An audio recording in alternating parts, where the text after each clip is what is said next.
Okay, so share screen.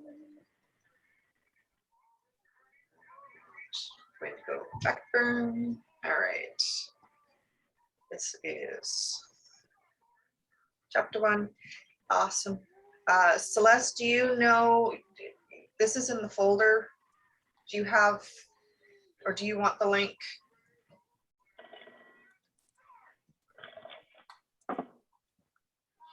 I need the link if you don't mind.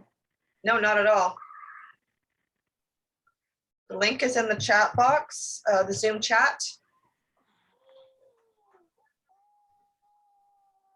I almost forgot to change it to suggesting. Do you know how to do that to apply it for a document before people come in? Is that like comment only feature or? Yes, that would be only, they would only be able to comment on that. They wouldn't be able to, they wouldn't be able to make changes in the main body. They'd only be able to like highlight and leave a comment. So, which is okay. So we always start off our meetings with, when we're reviewing chapters, just because this is for the group that isn't part of our critique group, we always include a title page with title triggers if there's any level of critique requested.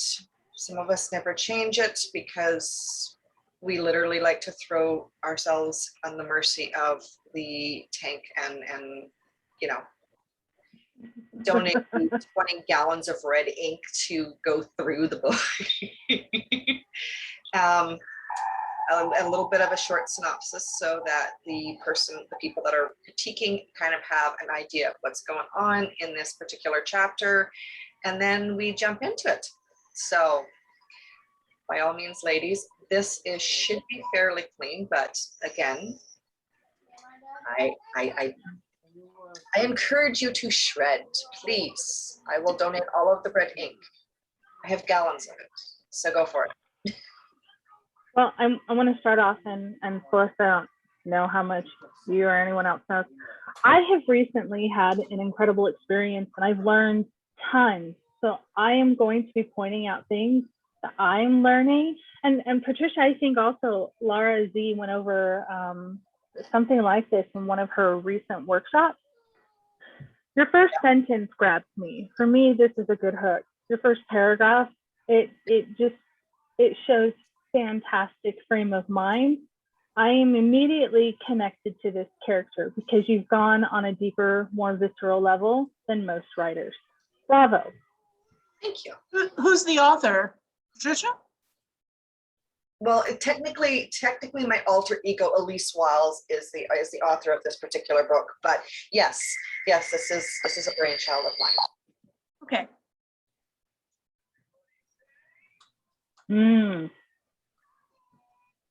Would sounding be close to a filter word? Yes, that would be definitely a filter word. Well, here's the thing. I kind of like it. You know me. I like a mix of telling and showing. I mean, if you want to go deeper, you can. Yeah. This is completely stylistic. So do you want to go deeper or leave it? Well, this book, I really want to get,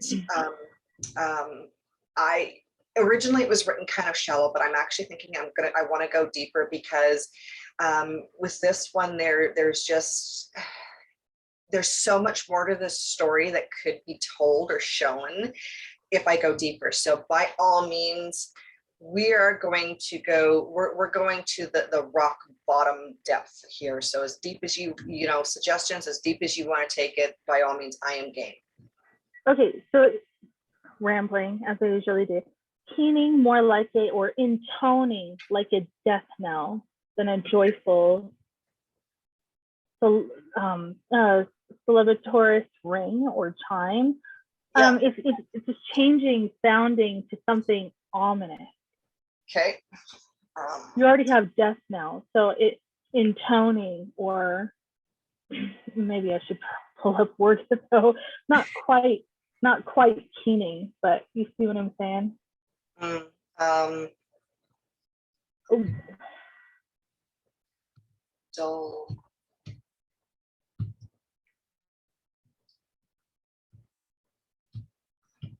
What is that word?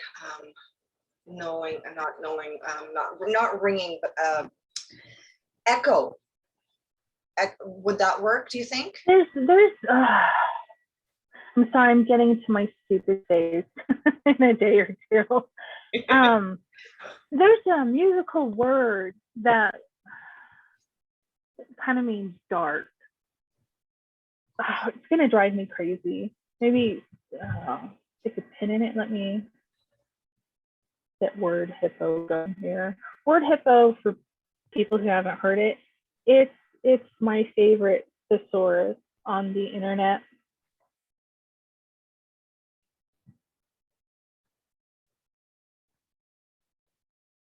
Could it maybe be a hollow? Let's look at. What about, what the faint sounds of church bells irritated her already stretched nerves. A hollow echo, like a death knell. Hollow.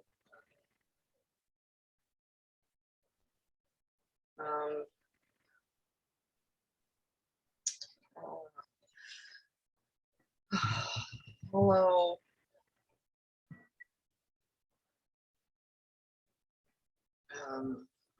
How about a hollow, eerie death knell? No, how do you say that word? Hollow.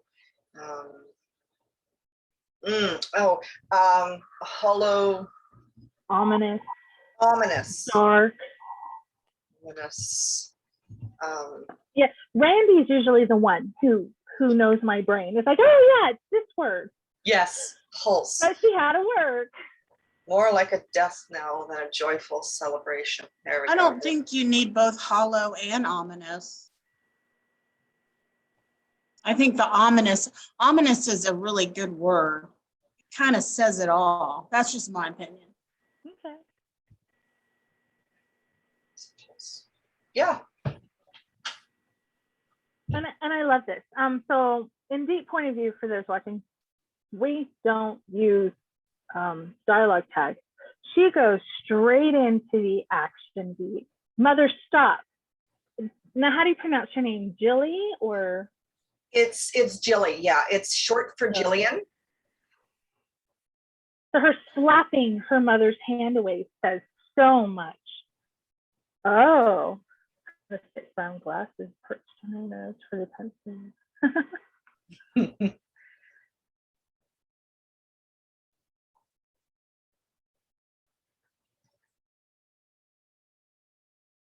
Why on earth do? And miss and do?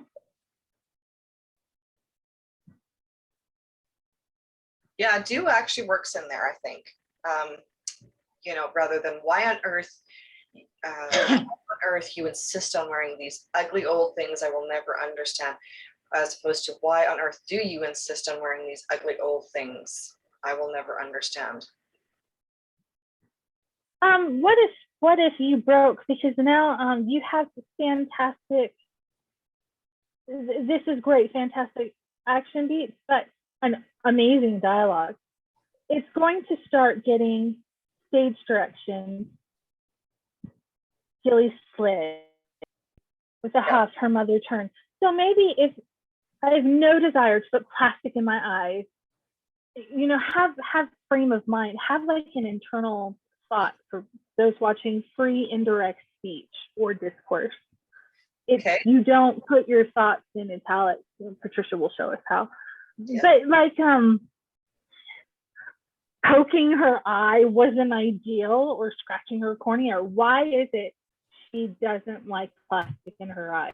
Never a great opportunity for us to get to know her a little better.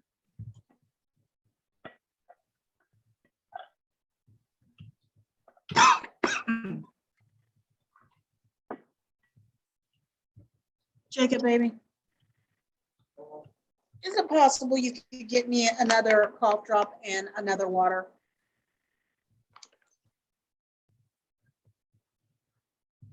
I left the cough drops in there. Well, you already have a body beat of shuddering. What if it was something gliding over her eye was beyond unnatural? You know, Well, give us that why, because now you have two body beats, but we still don't know why. okay. We understand it kind of gives her the heebie-jeebies. Okay, so okay, so this is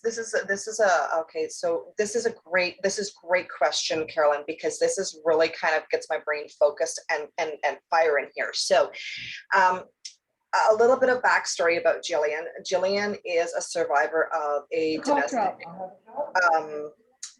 domestic violence. Gotcha.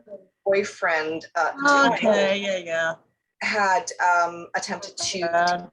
and so the idea of context reminds her of what it felt like to have the glass from the window that he threw her through kind of not so much like cutting into her eye, but like right, you know, like it was like brushing against her eyelid and against her eye. She could feel it. So Now's your chance to foreshadow that. okay. To foreshadow that memory.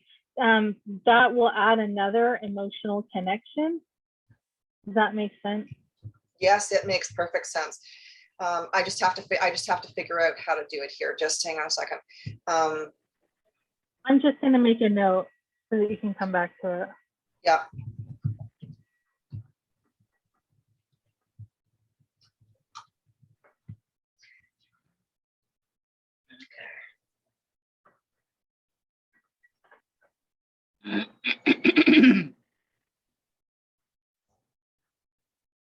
My stomach hurts.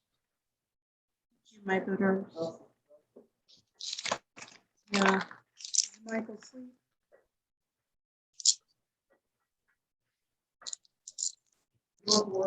No.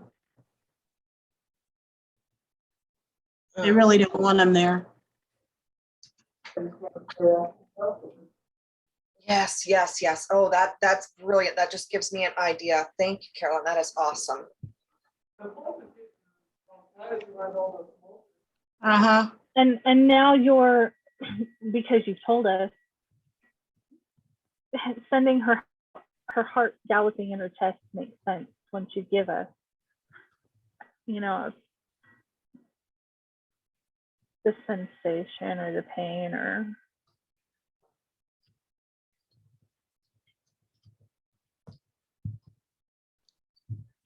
Oh my goodness. Am I going to want to throttle her mother? Yes. Yes, you will. Yes. I'm starting to think you don't like mothers or sisters. Mothers in fairy tales are evil, especially stepmothers. Her mother is okay. Jillian's mother is one of these women who she should never have had children. She's not the type, she's not the motherly type, and she resents the hell out of Jillian for a number of reasons. One of which is that Jillian inherited her father's estate, which is worth millions, and legally can't touch it. So she's trying to figure out how to use Jillian's weaknesses to get the money. Yeah, but we won't get into that. But yes, no, I don't mind mothers and sisters. It's just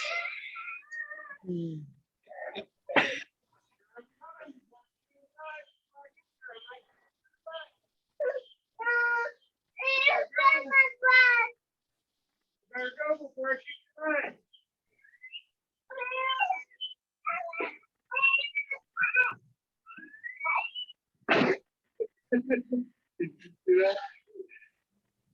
Did you see that?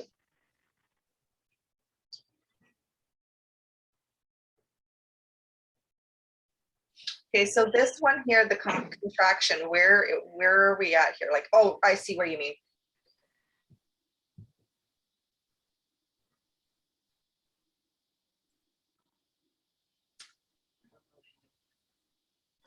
And you have pain. Okay, so I like to highlight repeats. And repeats are words that are used too frequently too close together. So we have her eye twitched, pain crawling, pain lashed, steering with pain. So we have pain 3 different times. I would change 2 of them. Yeah, I agree. Okay.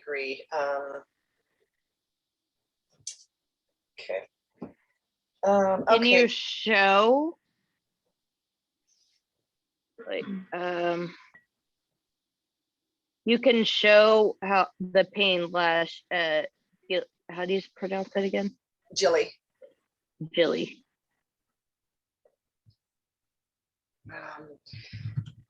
Burning.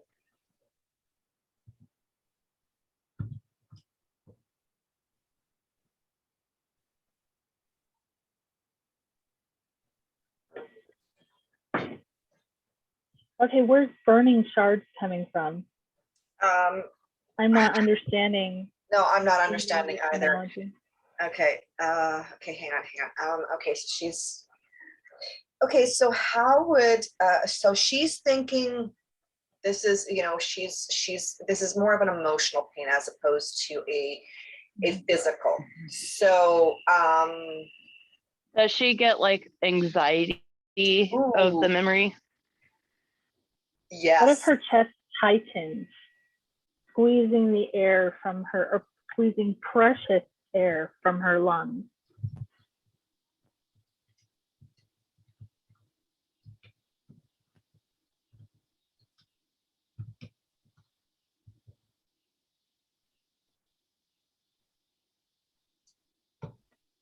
there we go. You could get rid of the oh, I can't think what it's called. Right after Jilly. Thank you, Carolyn. How about just the faint scar searing, like acid? You don't Yeah. need with pain. Yes, I yes. think searing alone does a good enough job. And she hoped filter words. Yeah. The filter words are emotional words. They're a sign of telling, and for many authors, shallow telling.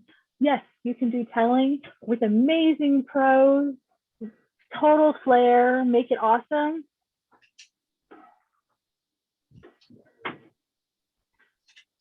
And sometimes you can have it stylistic, like, you know, you can have a mix of show and tell and filler words. It's all in how you put it together. But for, especially for those of us in our group that write deep point of view, filler words are probably not the best way to go because we don't like them.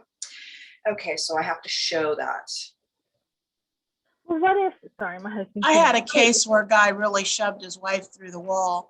Shoved her from the bedroom through the wall into the bathtub in the next room. Took her ear off. So that is very realistic there, Patricia. It's a possibility. Is she religious? Jillian, Like, Michael deserves to rot in hell if there was a God. yeah, no, she's She suffer every day while in prison. or maybe just rotten hell, period. May he suffer endless torment every day while in prison. I can't speak.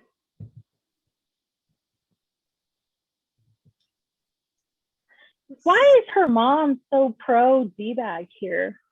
Yeah, why? She's a meanie. That's kind of nice. Well, and I reveal kind of clues throughout the book. A lot of it stems from the fact that she is incredibly jealous of Jillian because Jillian is young. She is incredibly intelligent. She's also incredibly wealthy. She doesn't know it, but she is. And she blames Jillian for the fact that she's got stretch marks. But she has what? Stretch marks. Oh, stretch marks. Oh my goodness. Those stretch marks are kind of old now. Okay, would you read this line? Again, I'm coming up on my stupid phase of the month. People, this is very real. I literally get dumbed down 2 days of the month. It's hilarious. My husband laughs at me. So the magic is Vance, how she gets prettier but dumber. No, I just get dumb 2 days of the month. Okay, So, so- like that comma, I don't know if that comma is necessary. I believe you of all people should remember that, since it was you who drove me to the hospital after one of his episodes. So I think that, I don't think that that comma belongs there. Yeah, that's what I'm thinking. I'm thinking it should either be a period, like a full stop. Well, how I read it was, I believe you of all people should remember that, since it was you who drove me to the hospital after one of his episodes.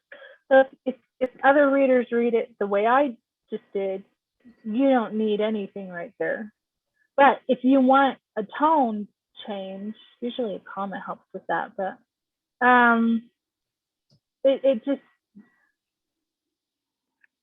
it would be too disconnected with a full stop, in my opinion. And I could be totally off the mark here. Well, let's read it out with a full stop. So I believe you of all people should remember that, since it was you who drove me to the hospital. Yeah, no, the full It's stop. the same. If you wanted that, if you wanted to differentiate that, then here's what you can do. I believe you of all people should remember that, period. After all, or it was you who drove me to the hospital after one of these episodes. So if you wanted it disconnected, I would get rid of since, and I would just change it. After all, comma, yeah. Or Yeah. no, is it after all? Yeah, comma. And then it's, yeah, period after that.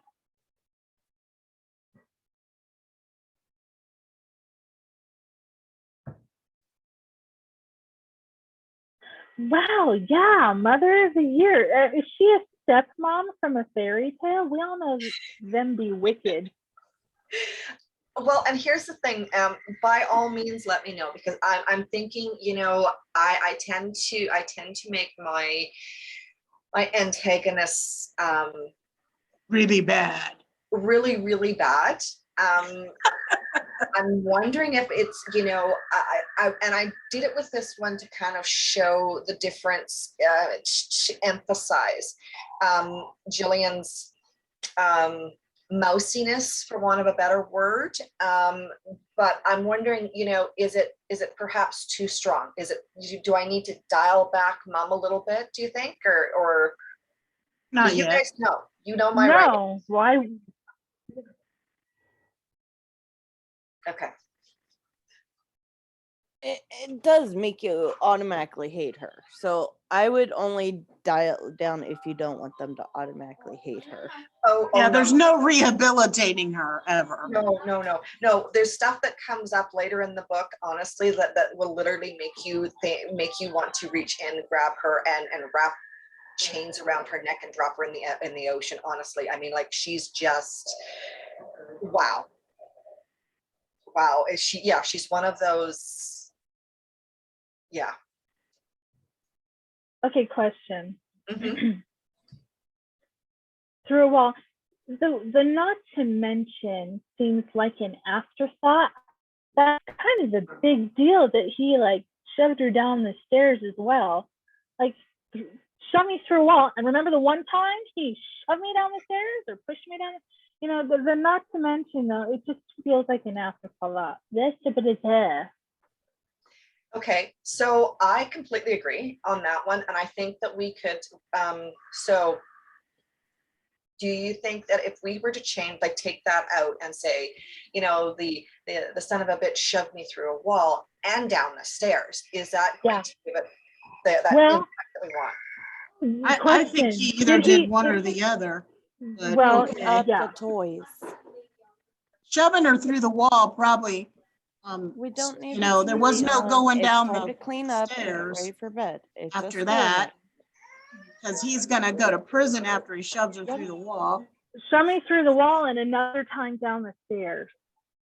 Because Well, no. that you just put and there, it means that he shoved her At the through the same wall time. and she fell down the stairs.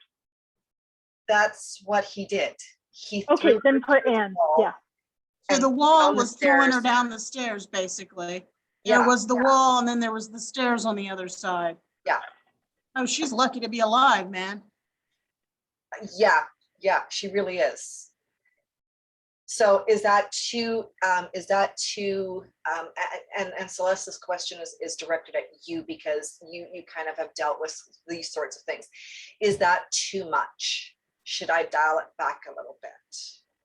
Well, No, it's no. not really too much, but if it happened on two separate occasions, it might have been, because after the first occasion, I couldn't have seen when he would have the opportunity to do it again. But what kind of grabs me is, I know the mother is bad. I mean, she's fairy tale bad, Yeah, but for a mother to take the side of that type of an abuser, to me, doesn't make a lot of sense as to why this daughter is getting ready to be in her wedding. because she's scared of her mom. Like her mom has her on a very thin, narrow, like leash. She has no backbone then, because after No. your ex, after your husband, boyfriend, lover, whatever, would throw you through a wall and down the steps, and for your own mother not to be sympathetic to that, that Yes, is but- really beyond believable.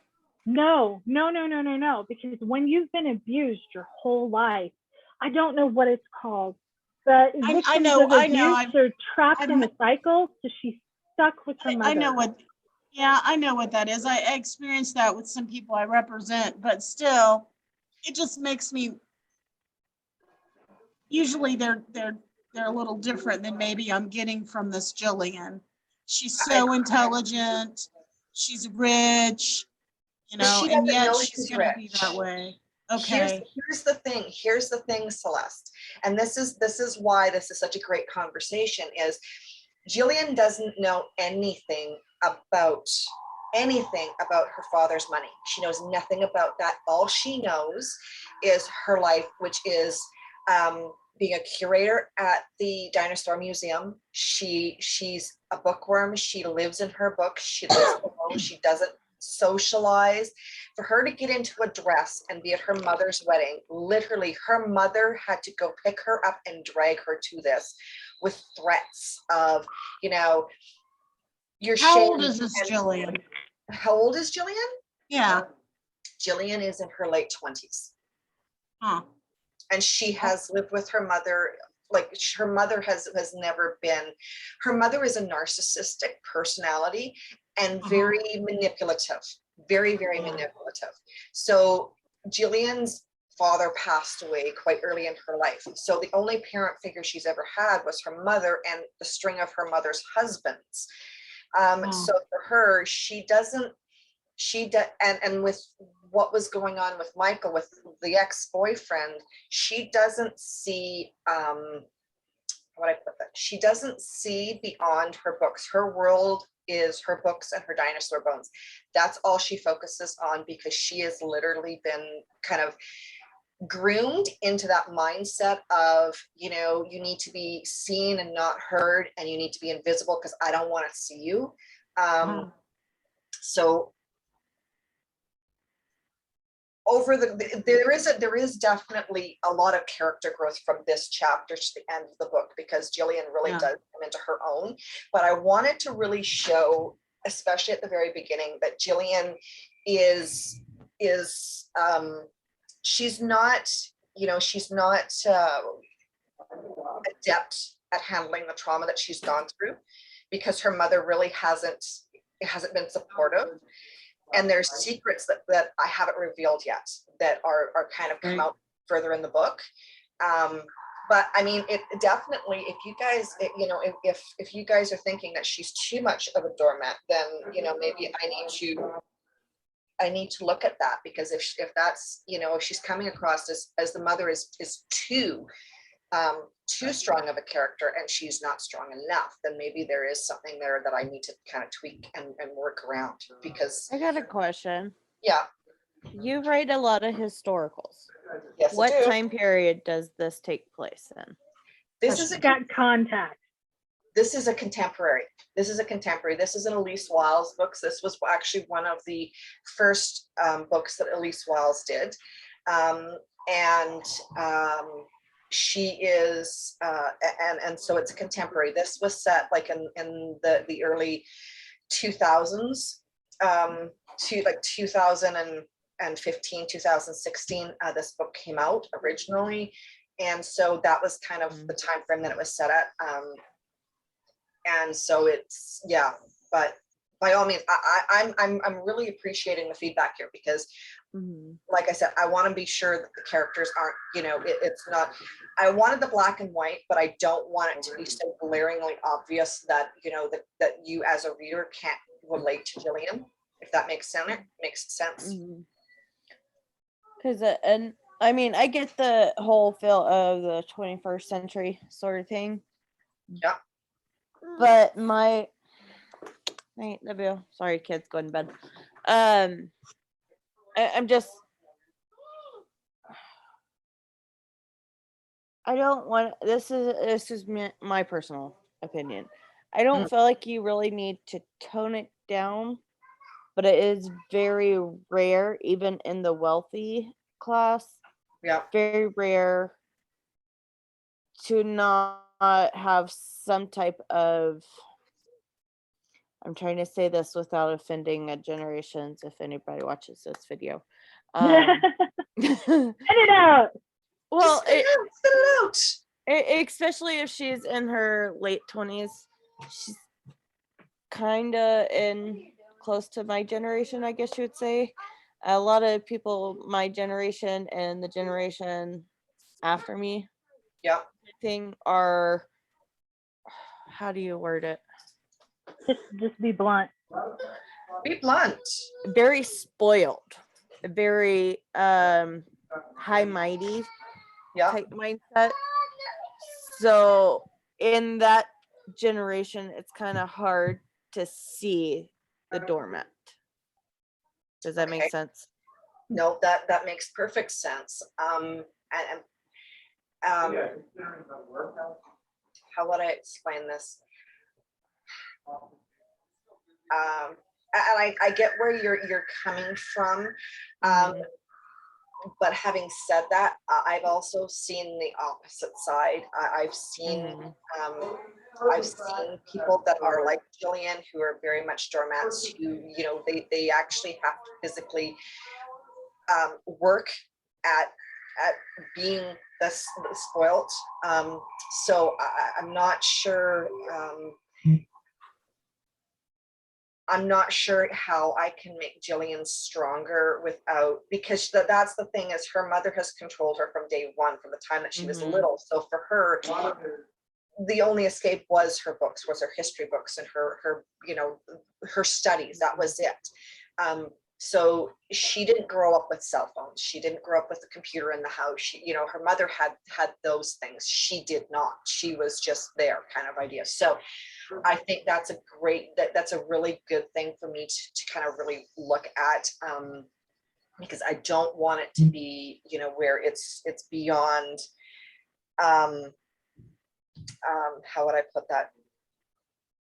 Where, you know, you can't suspend your sense of disbelief. Like Jillian, you know, she is a bit of a doormat, but she's also, once she gets away from her mother, she starts coming into her own. And then once she meets Jack, then that kind of starts snowballing a bunch of other things, and so suddenly she's not so much the scaredy cat. And so Jillian is actually modeled after someone that I know, or knew, and it's taken a very long time for them to work their way through that mindset of, well, I'm just gonna keep my mouth shut, head down, just go with the flow, and pretend that it's all going to be okay, because I don't want to upset the apple cart. So, but yes, I appreciate, yes, bring on the feedback, because that is exactly what I want to hear. I Good mean, question. Mm-hmm. Where are they? You've done the when. Where are they? What? Location. Okay, they are in, they are actually in Calgary at a wedding. Where's Calgary? Alberta, Yeah. Canada. Canada. Okay, so they're not British. I was just there. The mom is awfully formal. So a lot of historical nuances are coming in. And how you structure your sentence. So I've gone back and I've marked formal. I think she sounds like an uppity old lady is what she sounds like. How old is the mom supposed to? Okay, hear me out, because like She's probably 60. my parents are older than that, and I'm youngest of 6. My dad was in the Air Force, and we hardcore rules. You live by their rules while under their roof. Wham bam, thank you, ma'am. It's my dad's way or the highway, no ands, ifs, or buts about it. But my parents changed with the times, including their speech patterns. And they're older than her mom. So to be that formal, unless she's in a part of the world where that's formal, I don't know anyone who speaks like that in the wealthy neighborhood. Where do you see that? Parker or Cherry Creek or Highlands? I don't know anyone who lives there who's wealthy who talks formal like that. What do you see that is that formal? As per your request, that's just the one that I'm looking at. You could do with contacts. That's very formal. Hey, get some contacts. You look better with contacts. Why are you wasting time? You look stupid in these. Her mom's gonna let her be belligerent and like, I will never understand at the end of the sentence, whereas putting it at the beginning, I'll never understand. Using the contraction, I'll instead of I will. I'll never understand why you demand wearing these ugly, hideous things, or like whatever. You see where I'm going. So that's formal. Yeah. Let me go down. Oh, and it's drawn out. I love it.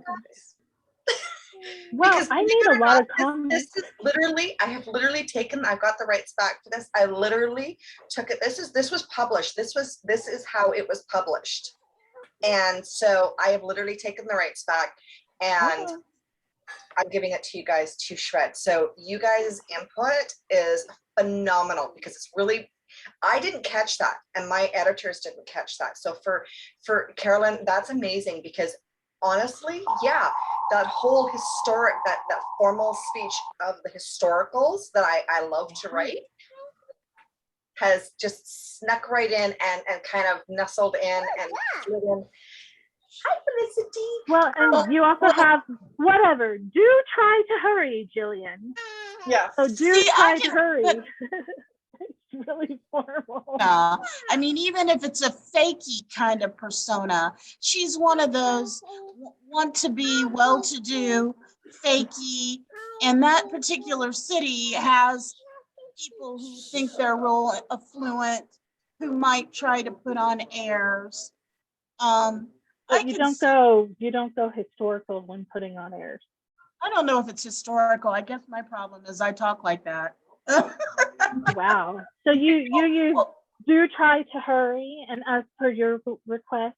And I mean, I can talk like that. It can be who you associate with frequently. You go to court all the time like I do. People talk like that. wow. You're around business people who talk like that. So it just is the context of who she is. Is her mom a business person? I know business people. I don't know business people that talk like that. That's really interesting. Okay, the stylist. This is the first time I'm seeing stylists. What I thought state it are was you just the from? two of them. I'm from Ohio and Colorado, and I'm from Ohio too, but yeah, I can't ever go back. I always got in trouble for stilted conversation, and partly is because I think in the group that I work with, that's how they do a lot of them do talk. Now, when they get out of that group and go have a couple of drinks, they loosen up. But I know a lot of uppity women who think they're, well-to-do. Sometimes they Right. talk like that on purpose to make them seem better than they really are. Okay, Wow. so here's my question for you. Okay, so outside of the fact that Jillian's mom is a complete and total D-bag, and that she's very formal speaking. So here's my question for you is, because this is Canadian, does it come, is it, is that part of what the problem is because some of the stuff that's in here is very much a Canadianism. It's not been Americanized in any fashion. We'll keep it. So is that maybe coming across, as something that's kind of tripping you guys up as readers? No, nothing's really tripping me up. I don't understand her mom's character. I'm at the point where I'm ready to shove her mom down the stairs. Me too. And I have done my job. Yes. And to me, her prim and proper speech only makes it worse. But See, she's a snob. Totally works. She is. She thinks she's all that in a bag of tea, a bag of tea on top of it. But that's besides the point. So I will have to not necessarily dumb her down, but I want to kind of pull her back from being super formal because she does have an air when she's around others, but at the same time, she's not going to see the hairstylist that's sitting there doing Jillian's hair as someone of equal standing as her, right? She's not going to try and impress them with her fine speech or anything along those lines. They're the hired help. Because that's Jillian's mom. That is her mom. Her mom is, you have a place and your place is beneath me. Everyone's place is beneath me. So I think that's something that I need to kind of to roll in there as well. So I'm just going to make a note for myself somewhere here. My bad. I've been talking to y'all, but I didn't You've been realize. muted. Yeah, Felicity muted me. My bad. Just gotta keep on tradition, even if we are recorded.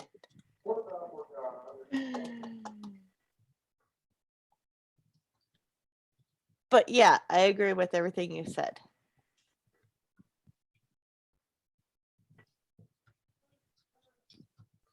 Okay, I'm making a note for myself. Don't remove the evilness, but just remove the formalities.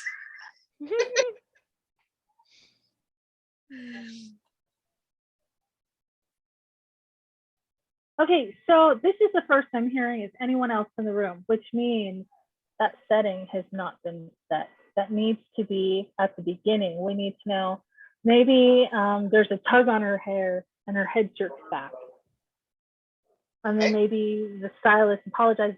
But it was a bit jolting to have somebody else start talking like, wait, they're there, like they've been there this whole time. They didn't just walk in.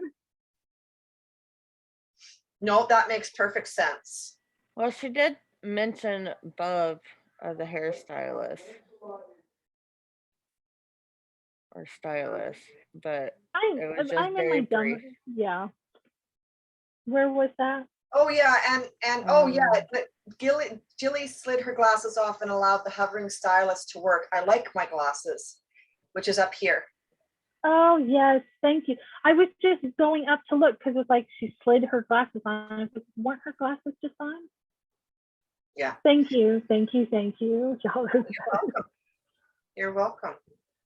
But that makes it a good point too, though, Carolyn, because if they're having this conversation while the stylist is doing her hair, she's gonna feel it. I don't know anybody that's ever had their hair done for a formal event that hasn't felt them working with, the tugging of the curling iron and the pins being put in and the hairspray and or all of those things. So that's definitely something that needs to be woven in there to really bring in that setting, so that it comes across, because this is from Jillian's point of view. So what's happening is going to be, the reader needs to know what's happening from her standpoint, not necessarily what everything else, right? So that's a huge thing. That's a very, very good point. Thank you.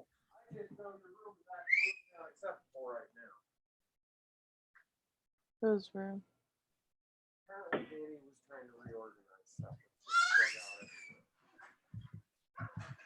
And Celeste, thanks for explaining your experiences because it helps me. Like, I'm so narrow-minded.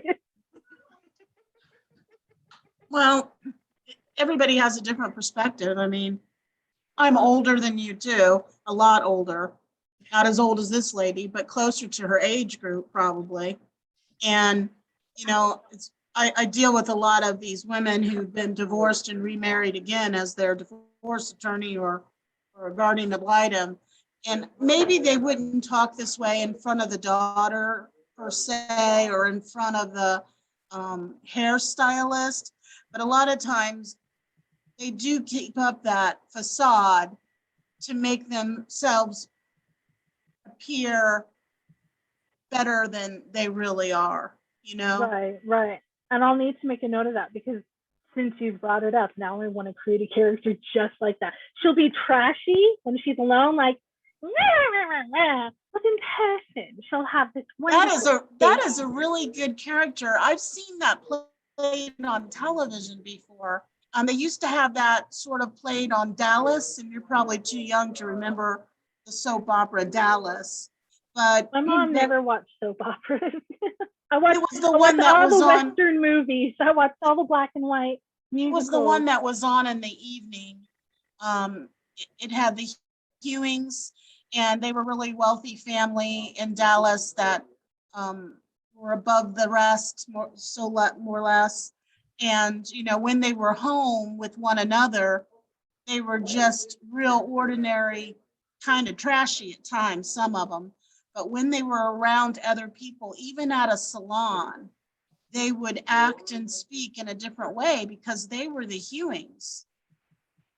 So, you know, that just reminded me of like Mrs. Ewing. Okay. Mm-hmm. So Yeah. I have a question for you ladies. Yeah. Tall, hard walls. Is tall kind of redundant to wall? Yes. Excuse me. Some So walls aren't tall.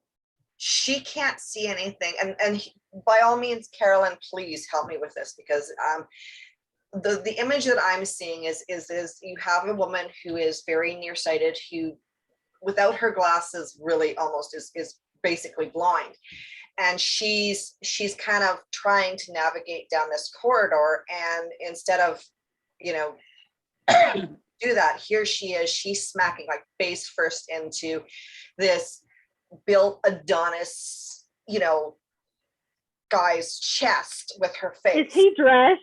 Is he He's dressed or like, oh, He's dressed.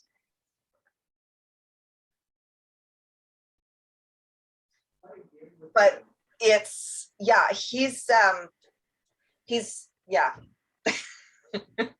So she's, you know, and because she's like right up on him, she can see him, but without her glasses, if she was 10 feet away, she'd be able to see him, but she wouldn't be able to see him, if that makes sense. hear me out. Because Okay. you, it's like she's smacking her face, smacking face first. And this just may be me, because please ignore if it's just my interpretation, because again, I am getting dumbed down right now. So Jilly turned her face smacking into a body. She squinted at a chest, a thick, muscular, well-defined chest hiding behind taut fabric.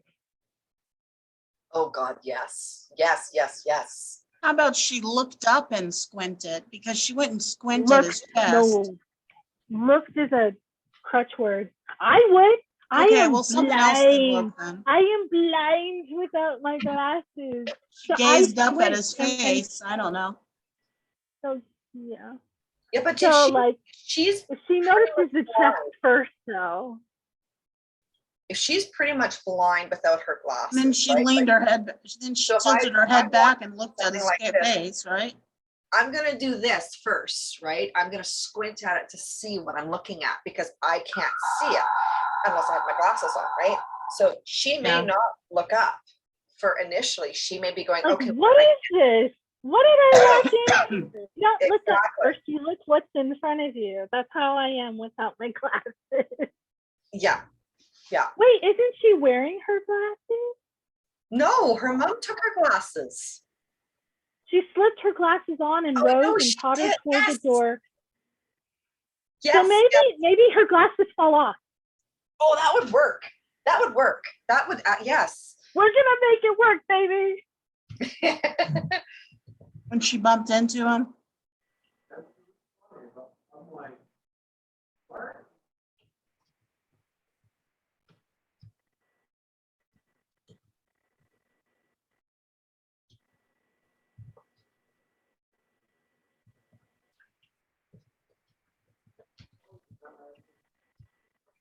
Wrong feet.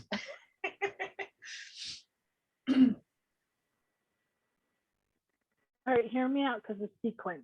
And like, feel free to ignore me. Oh, and I cannot write for the life of me. Ah. Warm hands touched the bare flesh of her back, sending delightful, searing heat through her body. Oh, yes, yes, yes. So now you're giving that searing heat. It's not, has nothing to do with pain. Now we understand. Ooh. Yes. Yes, yes, yes. Did you use galloping already, or is this, am I just reading the same thing? Where are you at? I'm losing. You're reading the losing my same mind. thing. No, that's twice. That's a repeat. Okay. Because you have on page 1, she shuddered the phantom sensation of something gliding over her eyes, sending her heart galloping in her chest. And then in this one, her heart dropped before galloping in place. Do you have your Body Beat book? People, Body Beat by April W. Gardner.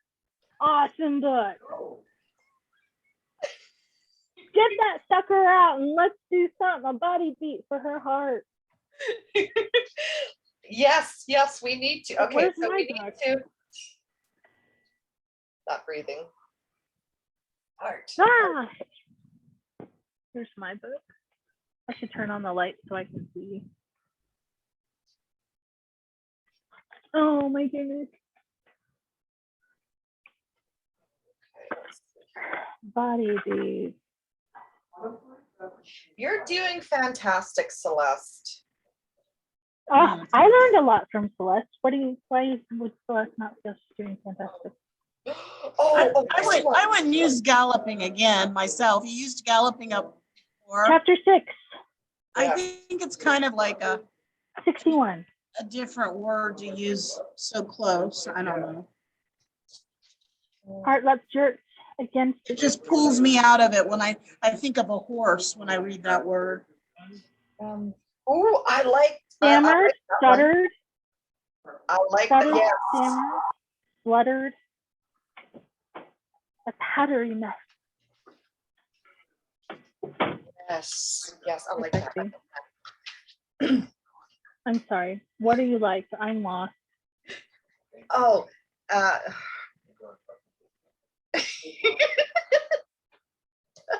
yes, my love.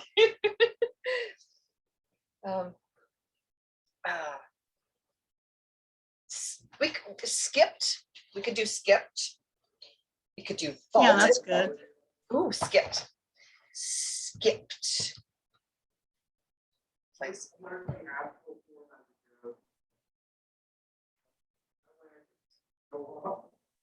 How about skipped a beat?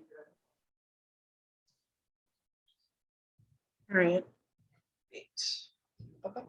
And get rid of in place. There we go.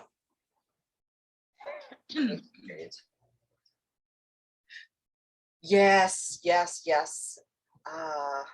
Rich. Well, what about instead of dark brown hair? What about maybe we could say, Or skipping a beat, yeah. rich. Chestnut. Chestnut. Yes. Yeah, I like that.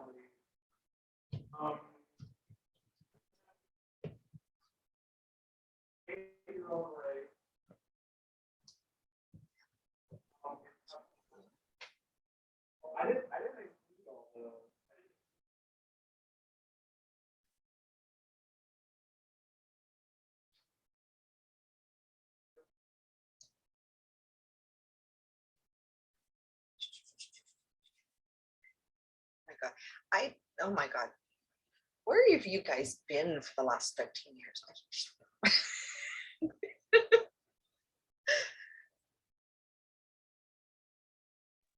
Would it make more sense if it was her clit that pulsed? Yes, yes, yes, it would.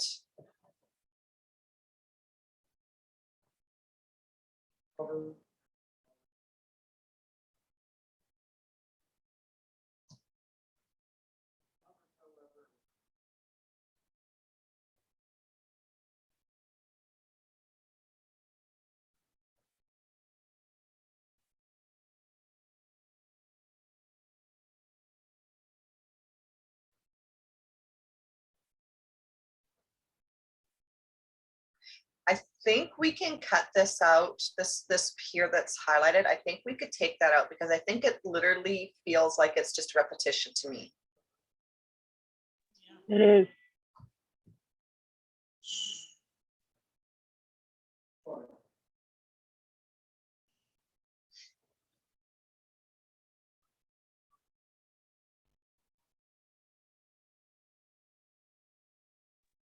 Should she maybe bolt around him? Because he's standing right there. Oh, yes.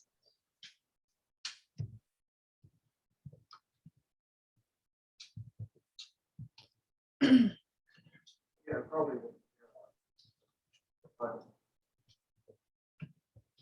Sequence. She's bolting and, sorry, my husband made me food. She's bolting and scurrying at the same. She should do one and then the other. She bolted around and scurried. So for people asking why does that make such a big difference? Lisa Hall Wilson has different levels of courses for deep point of view. She has a free 5-day course where you get just a teeny tiny taste. She has a book you can get on Amazon, Method Acting for Writers. And she has a $10 class, which includes handouts. I've taken her masterclass 3 times. She's phenomenal. She works with us authors. She answers questions. Stephanie, an editor, comes in and she helps us as well because Lisa's got a lot going on. So in deep point of view, sequence is very important. When and as and sometimes commas can indicate a sequence because you don't want the reaction before the action. It doesn't make sense. Exactly. If it's happening at the same time, that's fine. Still, what's logical is the action followed by the reaction. So that comma meant that she was both bolting and scurrying at the exact same time. Bolted and scurried bring up 2 different styles of escaping to me. So trying to see that in my head is confusing and it makes me pause. Yeah. Which we don't want. We want the reader to, once they're invested and in the story, you want them to stay there. So yes, this is another filler word right here. Yep.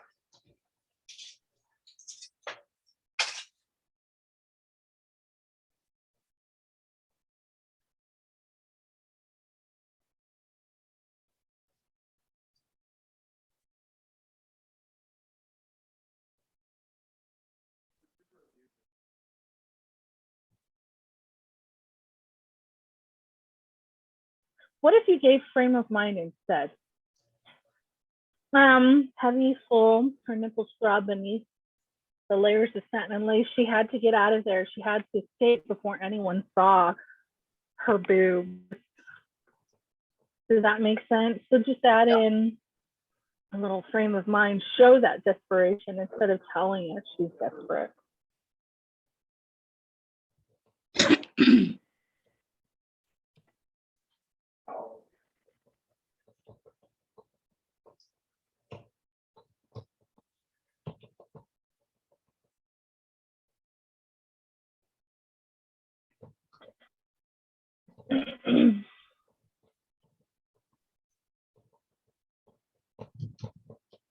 So you have bolted, scurried, started into the ladies' room, locked herself.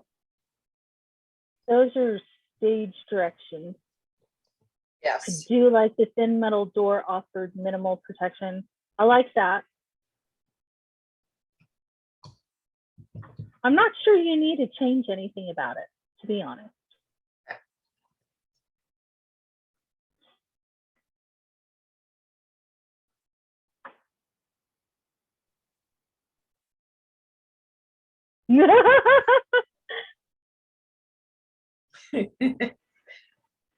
Hand or hand?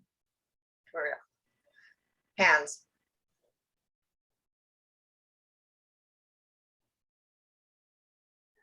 I have to full stop here. Okay. Okay, and just feel free to ignore me, but it was nothing more than a fantasy. That's borderline formal. It was only, I don't know, I would leave it maybe. Again, I'm having a hard time with my brain. No, that's okay. I think, yes, it kind of It is. wasn't anything more than a fantasy, anything more. It was nothing to anything. Does that make sense? It wasn't anything more. Yes, yes, yes, yes. Love that. Love it, love it, love it. Oh gosh, Celeste, that's awesome. I love that. What? You're like a Yeah, poison venom of wine. Change there.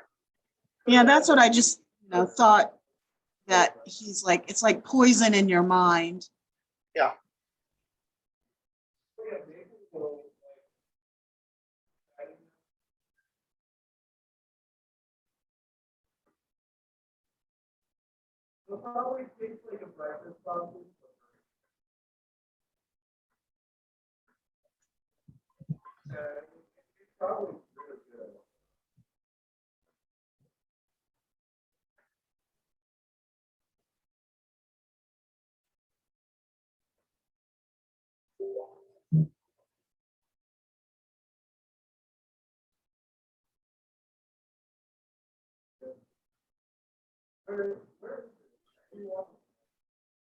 So in deep point of view, we don't do internal thoughts like this because a couple of different reasons. When you're in deep point of view, you want to give a visceral experience.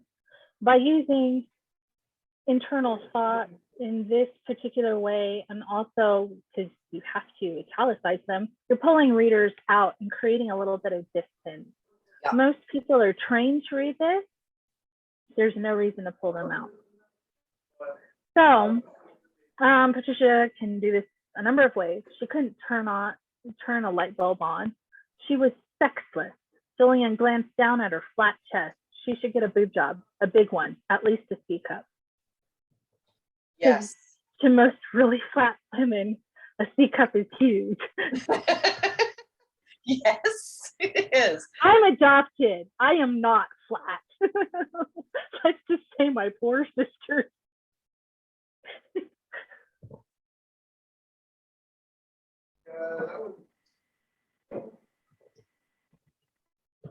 Okay. The description is awkward to me.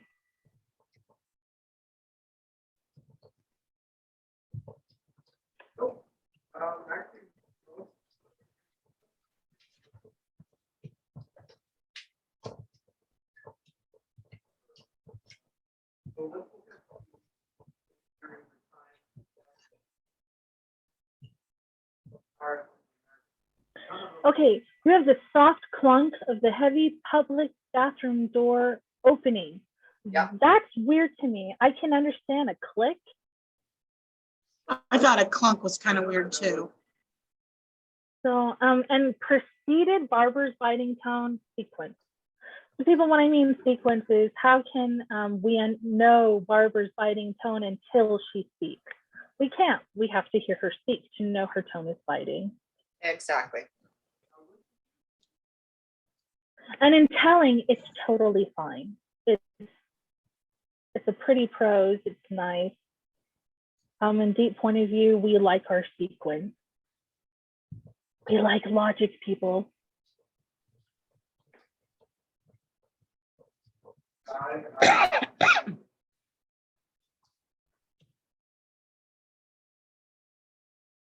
Shattered the memory.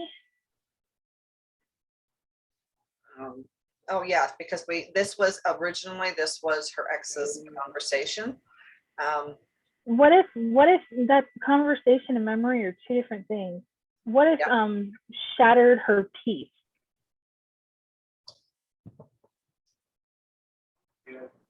And then I could just take off this.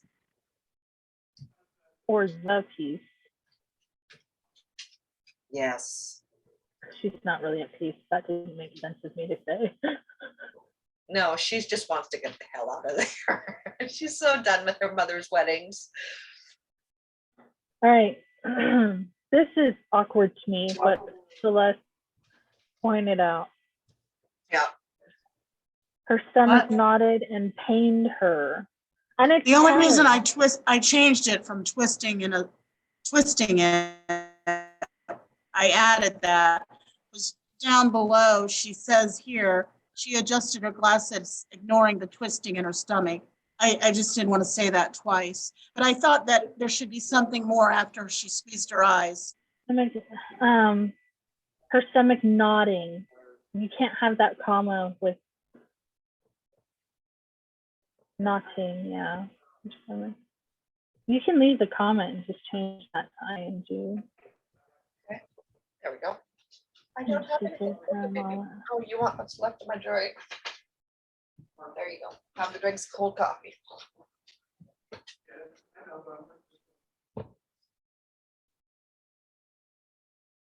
In the hope filter. Not saying you should change it because I like this prose.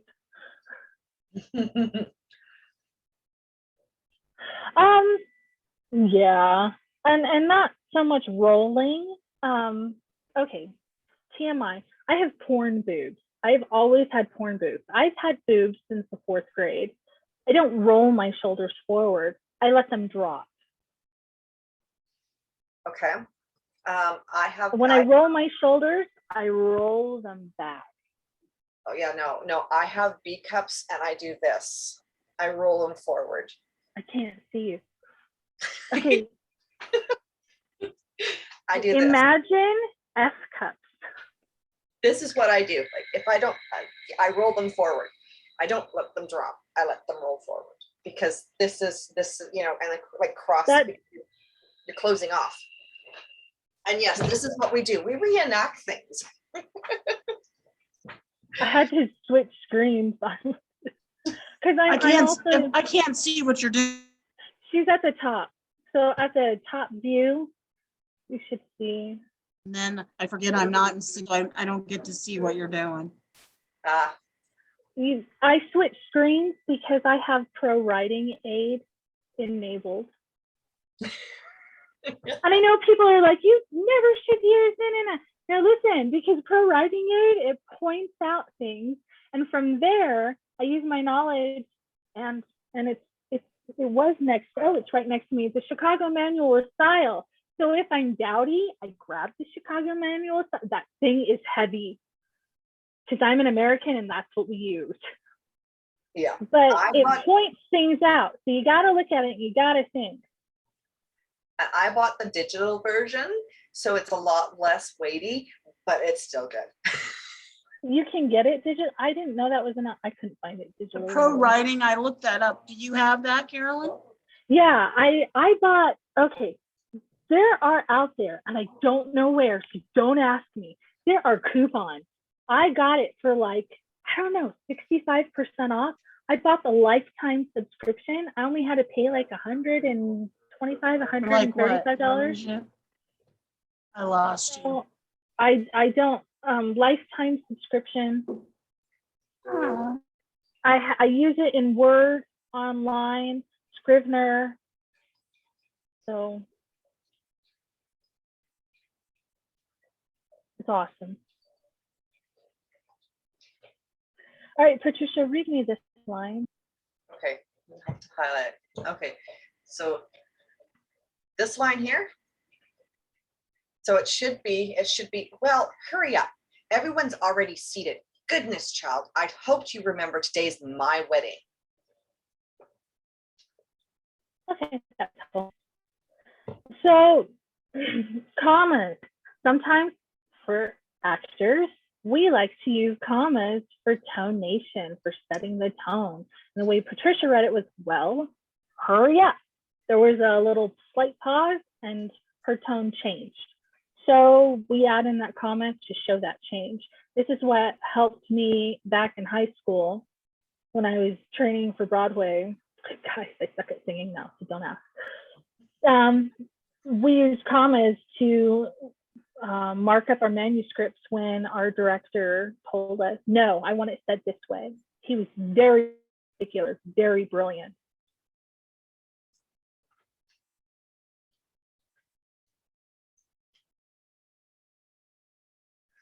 And sometimes that's a really good way of actually getting the, understanding what the author is trying to get across, because, you can read it, but without actually having the inflection from the author, sometimes it really does make it very difficult to actually understand what the point that they're trying to make is, because I know what I'm trying to get across there, but Carolyn didn't understand exactly what I was trying to get across. So that's always no, I wanted to hear it. This is my big thing. I will interpret it my way.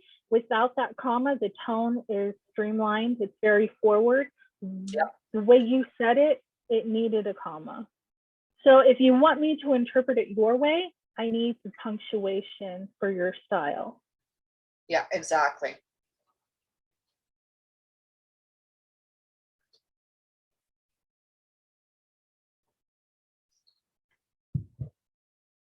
Oh my gosh, I'm doing all sorts of weird things.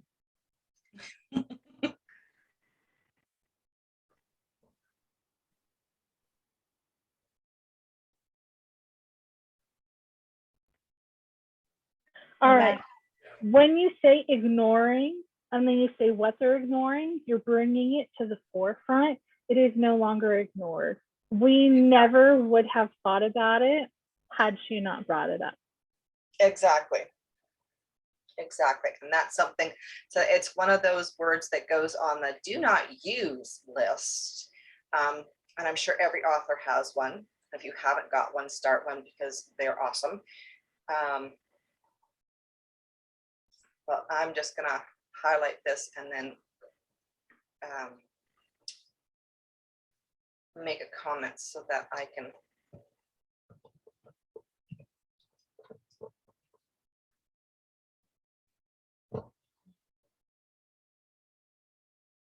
I'm unsure about that comment.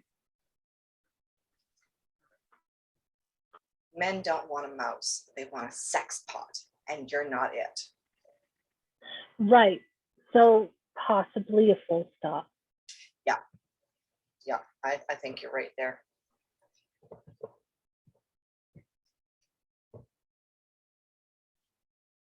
Or, no, that changes the tone. No.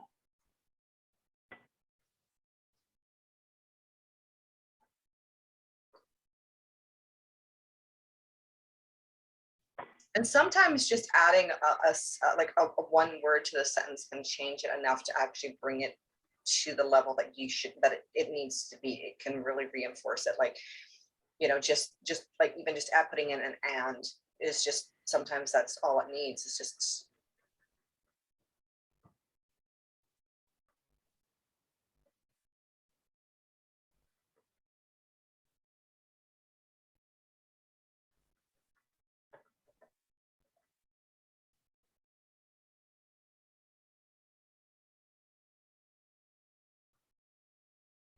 All right, so you transition. She's glancing around before darting into the hallway, and now she's pressed close to the wall. So she should maybe dart to the wall in the hallway. Yes.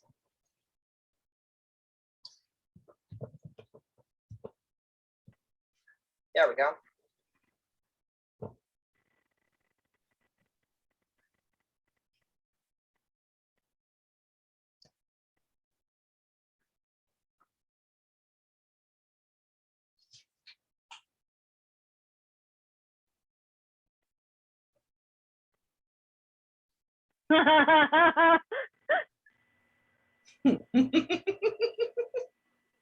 That's great. That's hilarious. Overstuffed Easter egg.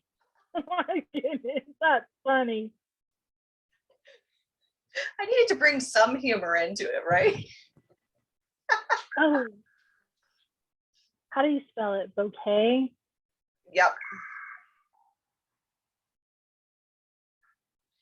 Because you already have flowers. Baby girl, you're gonna burn your tail. Get out of the way. I like that. Slow, steady shuffle. Nah, I would rephrase this. It's a bit awkward. Show she's focused. She's zeroed in and standing next to the altar. Oh my gosh, I'm gonna die. Okay, part of that is my reaction. That is awesome. Now take me there. Yes, we definitely need something there. So That would be like me meeting my husband and him having a moment of like elegant charm like this dude, and then going someplace and like having the, I can't believe I'm here, but I have to stick it out. I'm gonna, oh my gosh, a baddie's standing there. What am I gonna do? I think I would stumble and fall flat on my face. That's hilarious. it's SLE, isn't it? I can fix that. Oh gosh, what are you doing now, computer?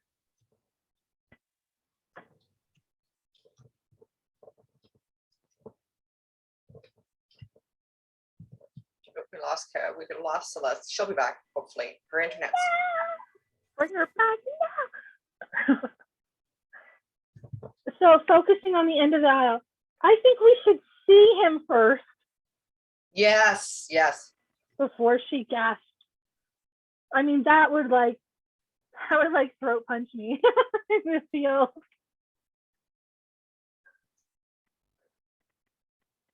Well, just move him down, that down. Oh, come on. Move, you silly thing. There we go.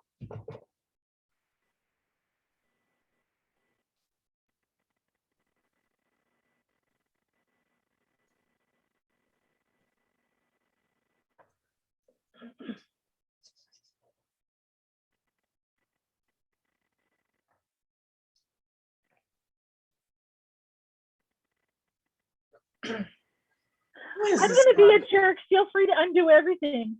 I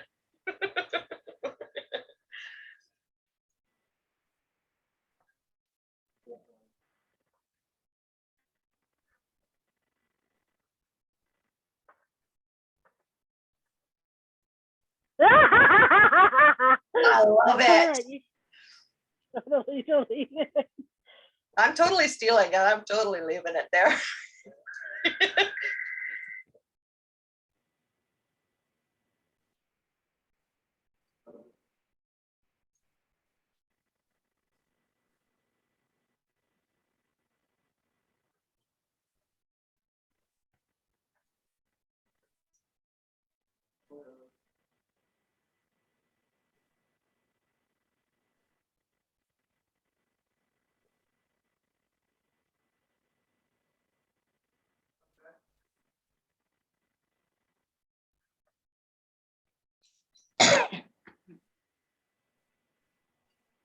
All right, hear me out. She swallowed and wet her lips. Did his ass honor the rest of him beneath that tailored suit coat? Oh, yes. I like that better. I'm totally stealing it. Around the curve, you mean bulge, baby. Take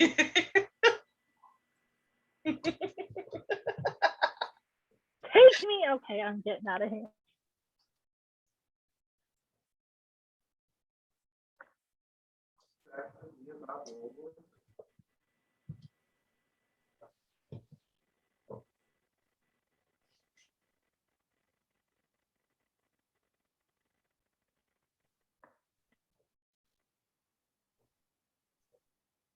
Oh, she's in her 50s. She's not even in her 60s.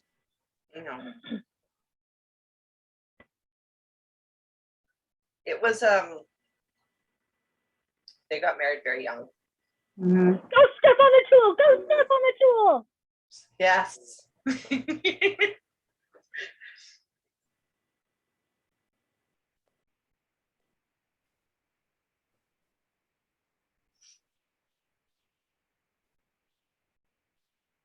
Okay, so people, as you can see, I get emotionally involved, especially when I can connect well. I feel that I've connected well with Jillian. So if I connect well with your work, you know that I like it. You hear me have these sort of reactions, you know I think it's good.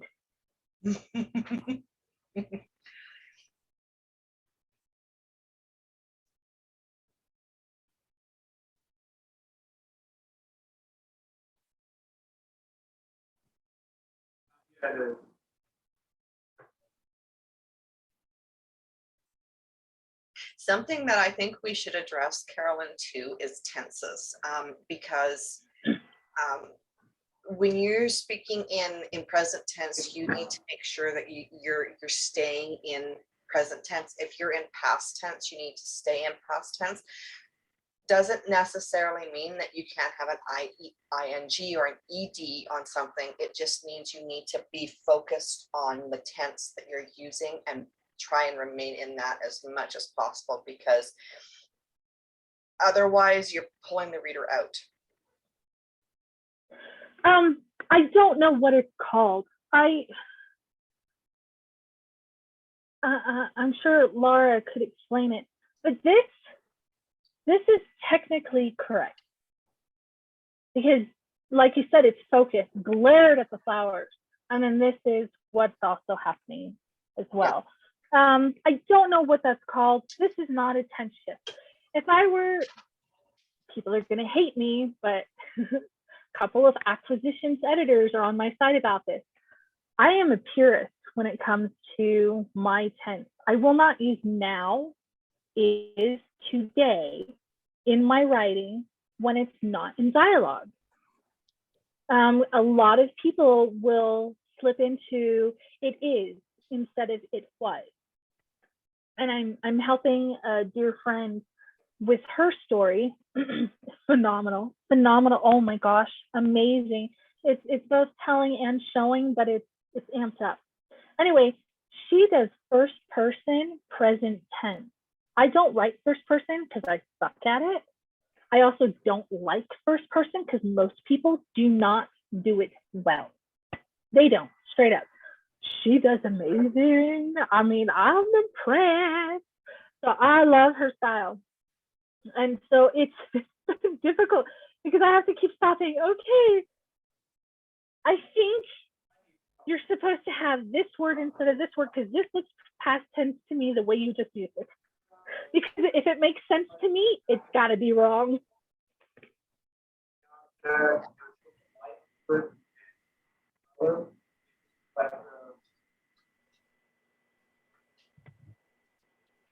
Take a picture. Yeah. Caught that one, did you, Celeste? I love that. Yeah. Too. Yeah, I liked it. I don't get it. What? She caught sex in a cummerbund's eye. What is a cummerbund's eye? I get it. I think it's funny. But you Um, don't? I liked it. it's an expression. It basically means that he's sex wrapped in a cummerbund, and She's all dressed up. Yeah, it's not the cummerbund's eye that she's catching; it's his. But she's just calling him sex in a cummerbund. He's personified as such. Yeah. And caught the sex in a cummerbund's eye. Yeah. What? I lost you. I think I lost you again. Sex. Yeah. Shh. I hate getting kicked off. Good questions will lay out my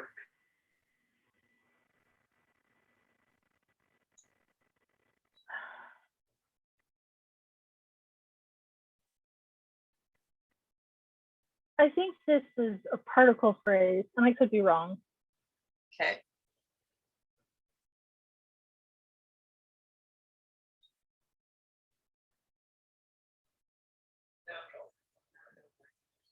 So what about, instead of saying, what about we just kind of tweaking this particular sentence? So instead of she focused on the drone of her mother's voice speaking her vows, what if it was instead, she focused on the drone of her mother speaking her vows?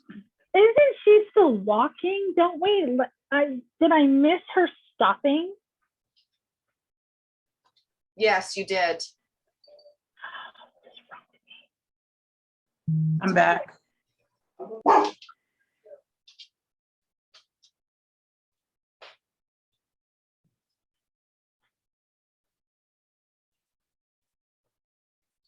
You're fine.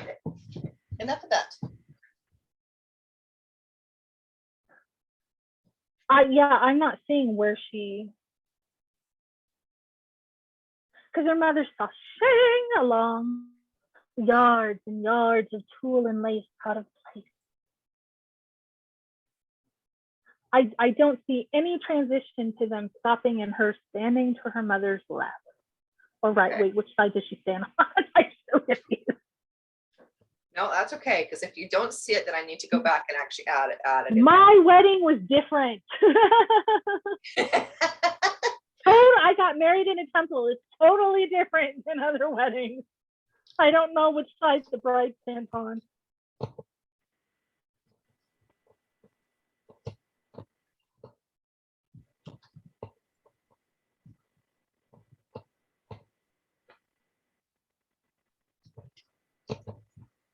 To her right. I always thought men were on the right. Well, no, because the wedding ring goes on the left finger, right? And the bride, everyone that I've ever seen, the bride's been on the right.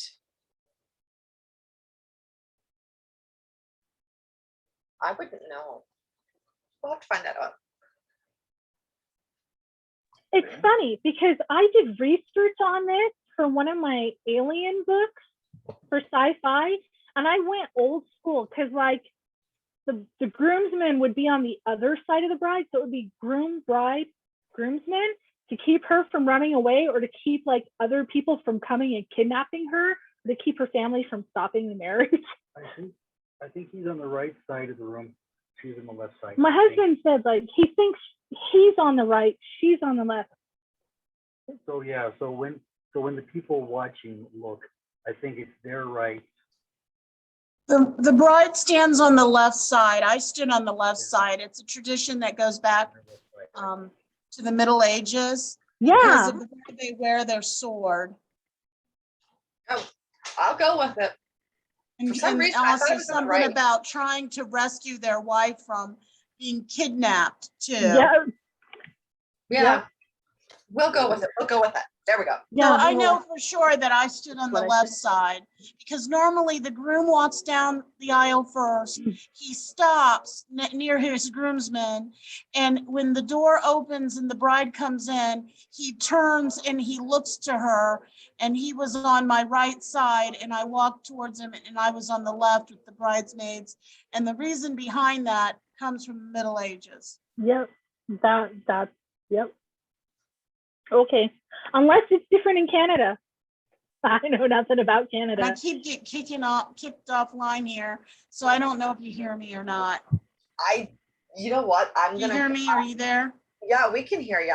I'm gonna have to ask. I'm gonna ask that question because honestly, the last wedding I attended was my cousin's, and yeah, she was on the right side. I'll have to, yeah, I'll clarify. I'll have to do a bit of digging there.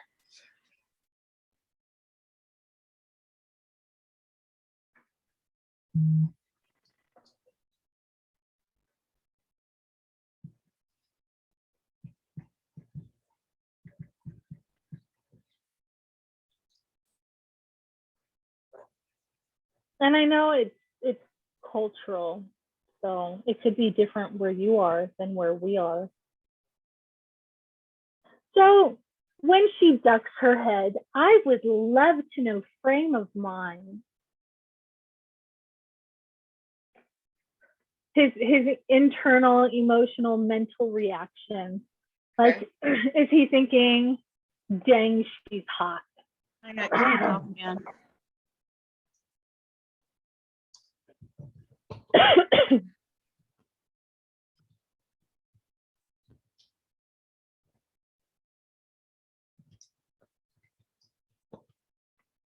Oh, I love that.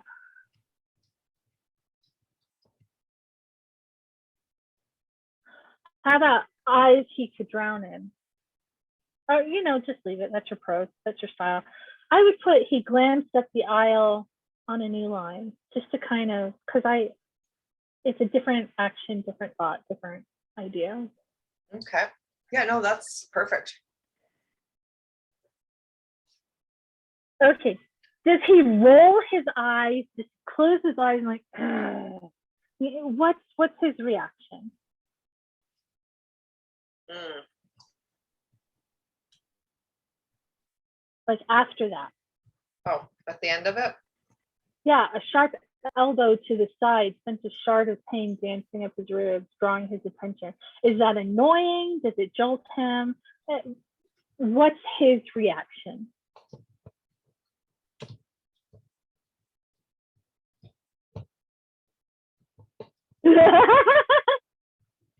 Yes, that tells me so much. That's awesome.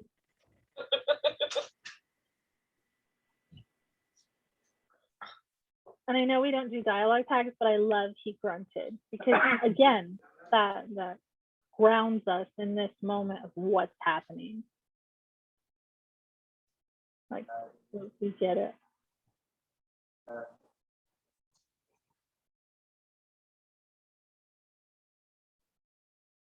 Instead of added to the discomfort, the tie threatened to strangle him. Yes. Or the tie was like a noose.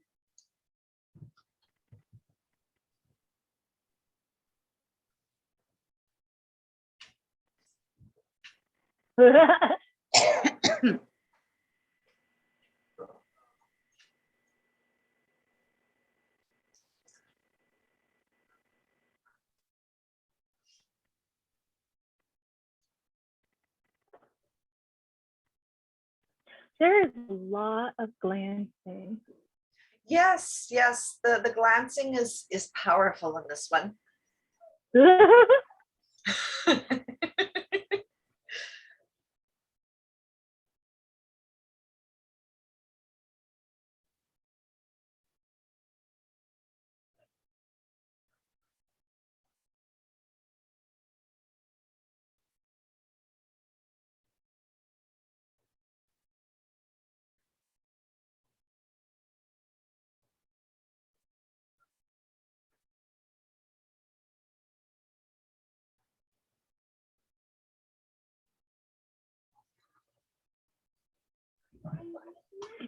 Sorry, my youngest.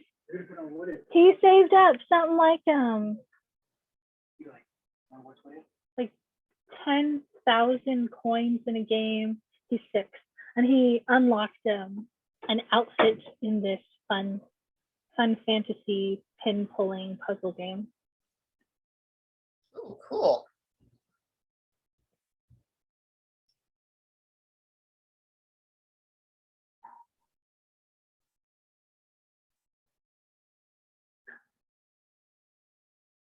Okay, I think model level, and I could be wrong, because I don't know how to explain it. Catch me in a few days when I have my brain back.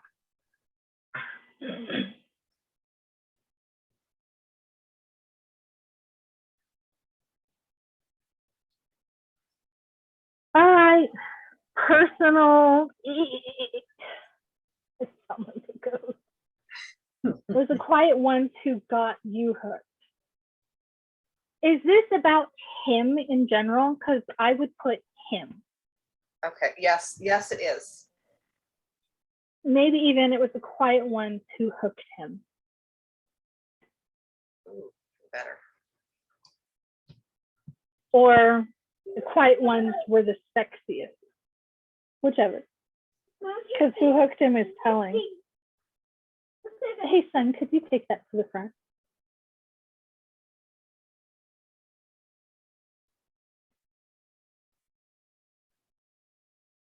Who's speaking? Where? Hey, who's the kid? That would be Jack. Okay, so whose eyes are tracing over her again? That would be Jack. He's studying her. He's studying Oh, her. he's calling her a kid? Why is he calling her a kid? How old is he? She's not like 18.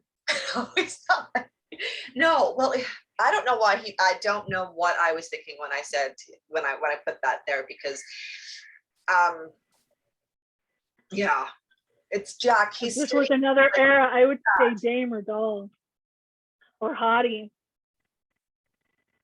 Who's the beauty? Or the gal. Yeah, the gal. I like beauty though. Makes them more charming. Yeah. Wandering body part. They just come pop out of them. And their eyes met and kissed and rolled to the left and rolled to the That's funny.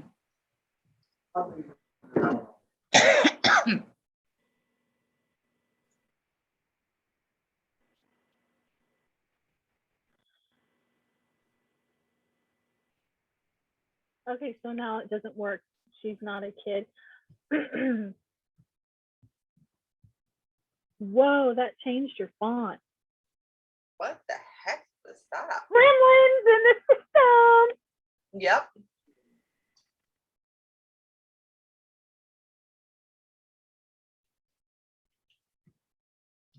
You could put, hey, who's that young thing? And then when he says that's Jillian, she's only 6 years younger than you are. Is that young woman? Yes.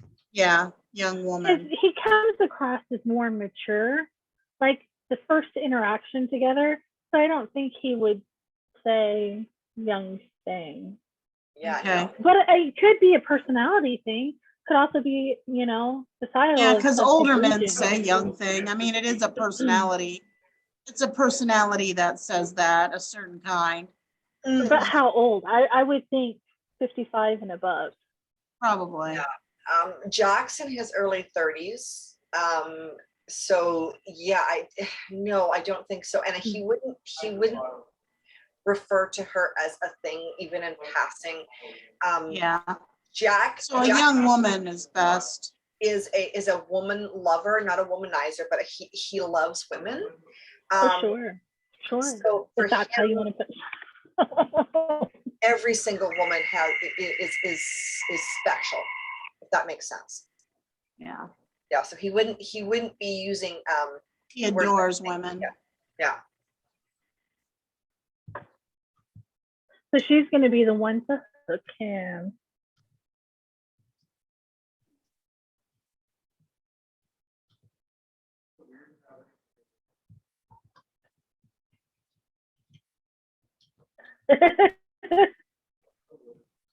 I'm following you.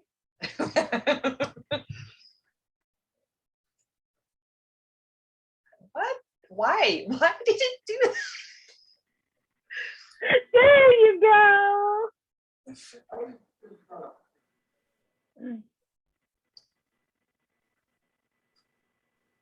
Oh, that's brilliant. Okay, so I really and it's the little things for me, some things that just kind of punctuate. Hopefully she didn't work with her mother. Aha, smart man, good judge of character, and he obviously knows at least about her mother to an extent, knows her mother. I like him because his reaction. He does So not it's like the little Barbara. things right here that has that just has a lot of information right there in that one little sentence, and I love it. Absolutely love it. Awesome. Something with dinosaurs.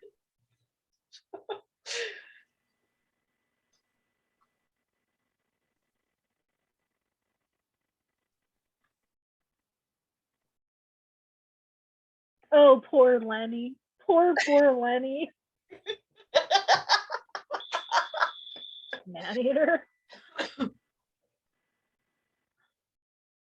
I'm liking him because he comes across as a smooth, suave gentleman, and like he's a real man, down and dirty. I don't know. He just comes across as casual to me, and I'm digging it.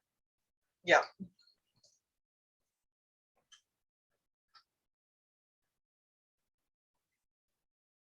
Good. And I like him. That last sentence, if he had to wager, I like that.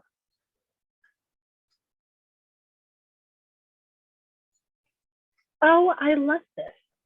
But he's noticing this. Mm-hmm. What about this? Jack eyed his friend from the corner of his eye. The eyes have got it again. Can we fix that a little? Yep. Studied his friend from the corner of his eye. That's better, yeah.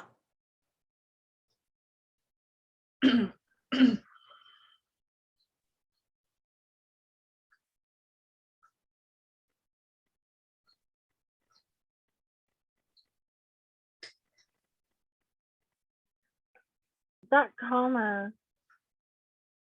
doesn't work. No, it doesn't. And I think I skipped a couple lines. Do you think it would be better with a hard stop? I would. Now I got to go back up to the previous paragraph. Okay. Horrible glasses. I would possibly combine that.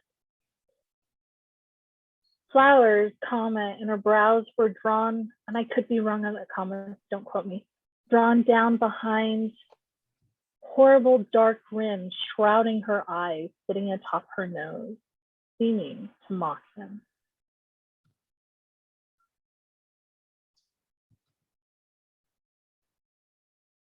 And now it's more cohesive and less redundant. Yeah. We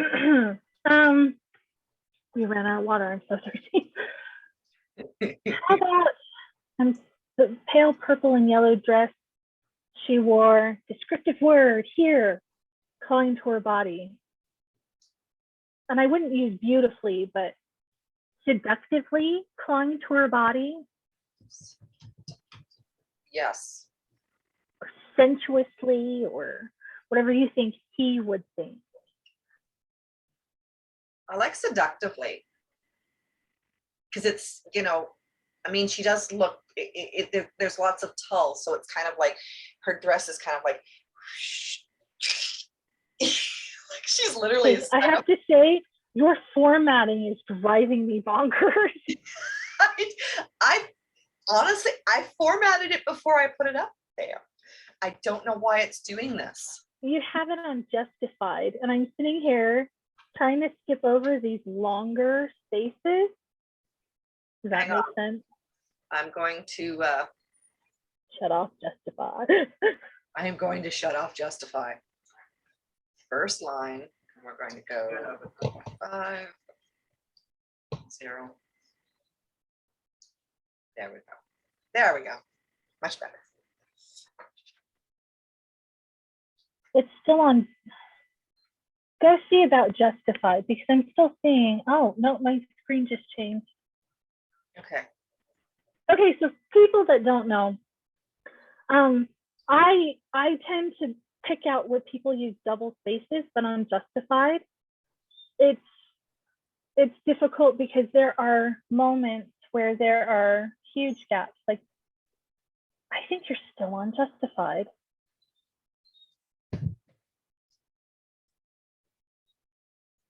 Left That line spacing you took care of.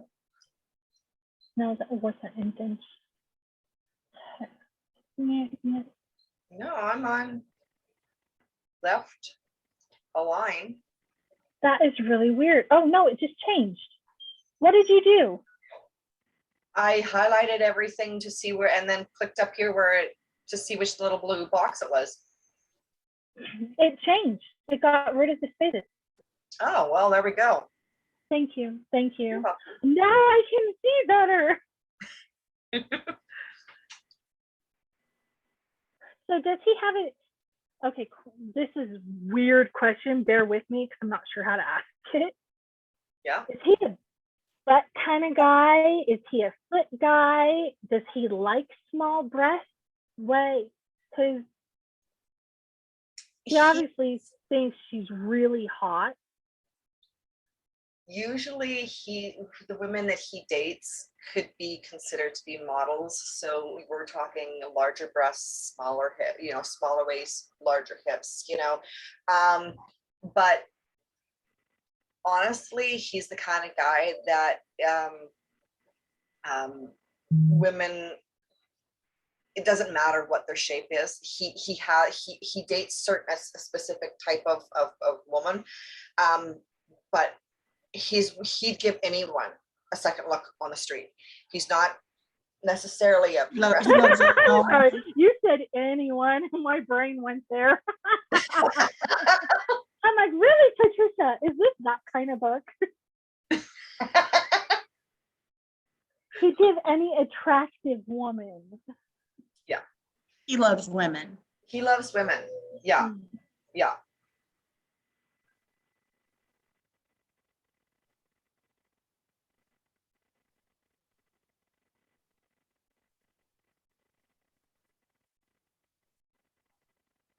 I don't think the comma. And forgive me, I am tempted to suggest a semicolon. Well, you can suggest it. And you can look it up and tell me I'm wrong later. It's got to be separated. I would not separate it with a full stop. And you've already used M dashes twice. You want to add an N dash. And it just, I think, and I can always get out the Chicago manual style. I'll look at it later after the meeting. But I think the semicolon, because these are connected thoughts, they're separate. Yeah.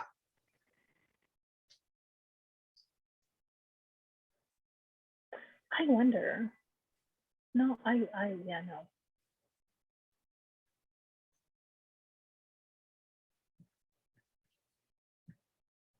This one isn't making sense to me because this is connected to this. Mm-hmm. I would probably just put a comma in there. Okay. Beautiful. I could be wrong. I would double check with Laura. Yeah. I'll ask Laura and see what she says.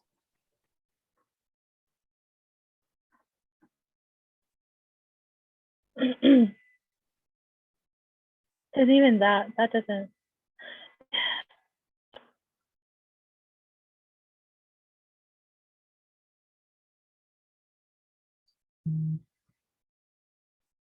Because I think I'm wrong.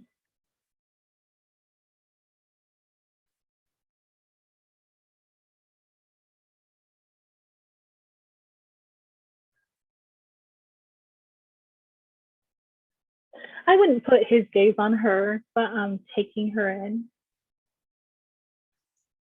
Okay.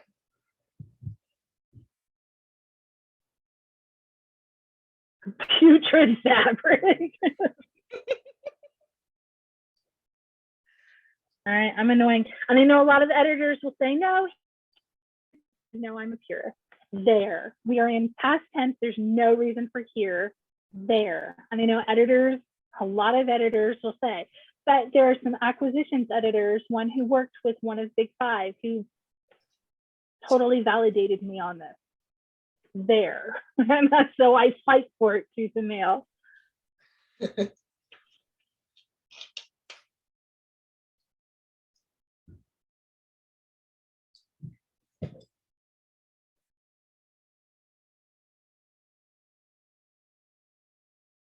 I almost want to put that as a new line, but I think it works.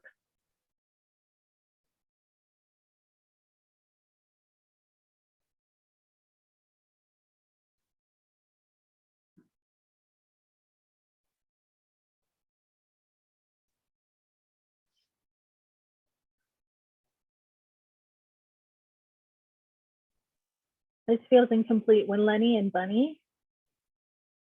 It's a stylistic choice. I'm trying to highlight, he's like Lenny and Bunny, or is it Brenda?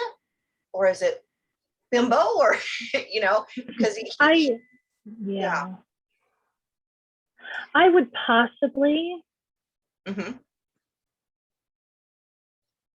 Mm. just to kind of show that confusion. Yep. I have my own style of, I like the space after, but the correct way is no space.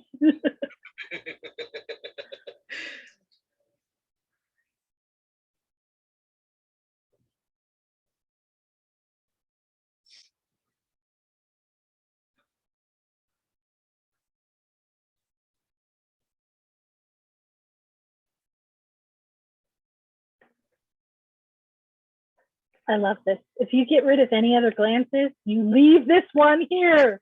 It could even be, I like it here. You could even put peek. It's just glance feels fantastic there. I like that one there. The faint scent of her soap. Can you do a descriptive floral, or I don't know. You don't have to. You can ignore them. Nope. It's sweet.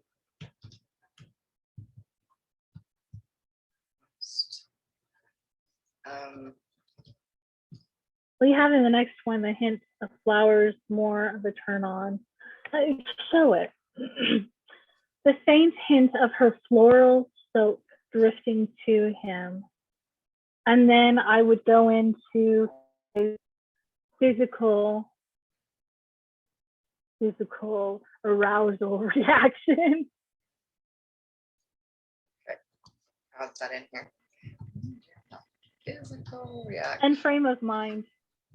Like he cusses. So like, I don't know if you want to drop the F-bomb or say,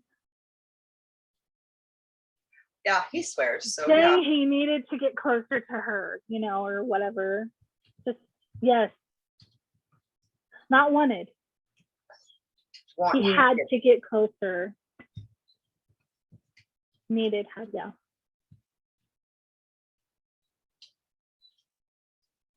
This is telling. Yes. And I don't need that. I think Nope. we could eliminate that, because he would, it's kind of showing here. You know what I mean? Like he'd find out at the reception someone had to know more than her name. So Yeah. I think we could get rid of that first bit. I would just mix it. Let's stick a pin in this and come back to this next time. Yes. Awesome. Fabulous beginning. I felt it had a great hook, and it kept my attention and it kept me drawn in up until this point, because we have to stop. So now my attention's going to go elsewhere. Yes, and the feedback is just a phenomenal. I'm just blown away, because you know, and this is something too that when you know, as you grow as an author, you know, as you get more familiar, more comfortable with your craft, and you learn more, there's certain things that you're going to learn. This book was released a number of years ago. I got the rights back to it earlier this year, and decided I was going to revamp it. And you know, honestly, I mean, I'm so appreciative to my girls, because the feedback and just the questions alone is just enough to really kind of put the brain into working and really focusing on how to improve it. So that's just, you guys are awesome. If we could go over a few things real quick. Yeah. What is the conflict? You mean through for the whole book, or just from? No, just the first chapter, because we see that she's putting up with her mom and she just wants to get through the wedding, and he's stuck there for his friend's sake. What is the main conflict in this chapter? The main conflict in this chapter is, and that's a hard question to answer because I haven't looked at this book for a while, but Well, think about it then, and then see if maybe what's the conflict of the whole book in general. right. I'm just making notes here. This is why So we, that usually needs to be stated pretty upfront. And that can add tension, and that can be a hook to keep people reading throughout the entirety of the book as well. So Exactly. for your pacing, I felt your pacing was really good. awesome. I feel that your characters are really strong. And because I'm weird, the setting didn't really hit me. And I think that's just because chemically I'm going through that monthly chemical change right now.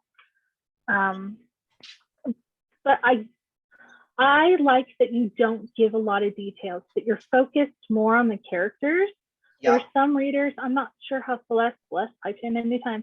If there needs to be, like, I may be telling us where they are, that they're in a room at the church or at a hotel, or, just give us a little more. I don't know if you had that. I don't remember it.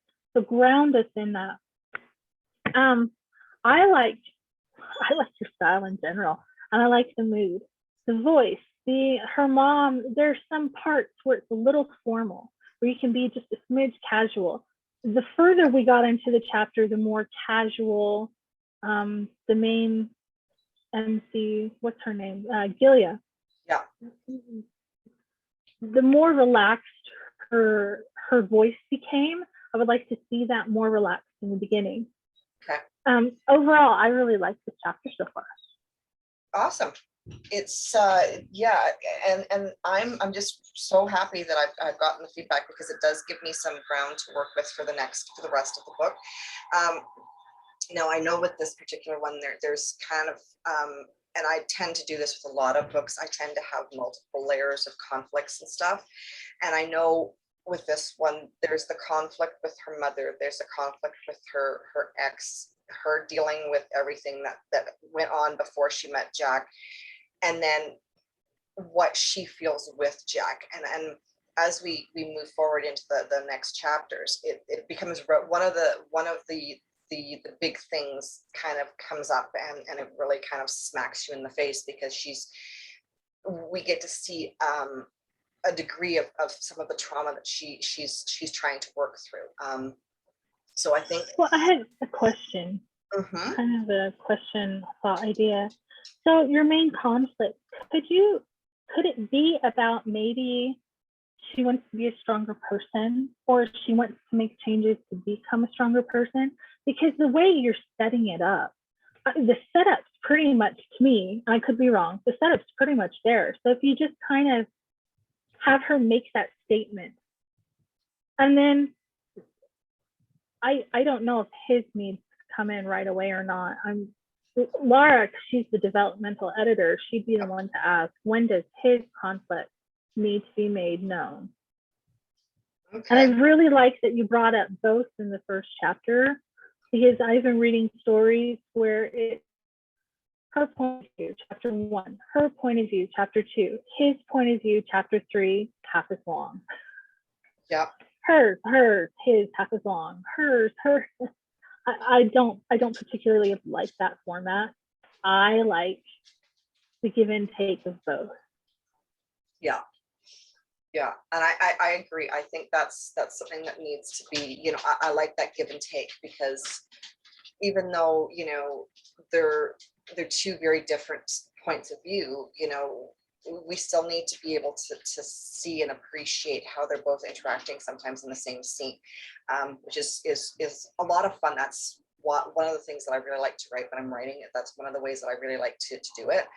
But yeah, I think that's a great question. Those are great questions. And definitely one of her big conflicts is Jillian's desire to be a self-reliant, to be her own person, to be stronger, to kind of shake off the shackles from the past and be her own person without having to worry about her mother's influence. And as we get through the book and she spends more time with Jack and stuff, she kind of comes into her own. So by the time we get to the end of the book, she's no longer the doormat that we kind of get a glimpse in this chapter. She's kind of more empowered.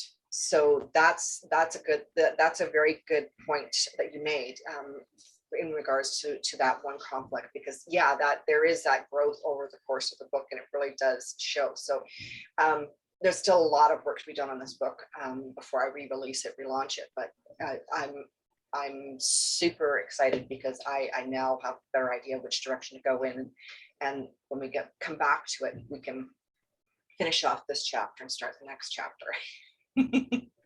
Yeah, I really like it. I'm someone that when the story is well written and well told, I can fall into almost any story.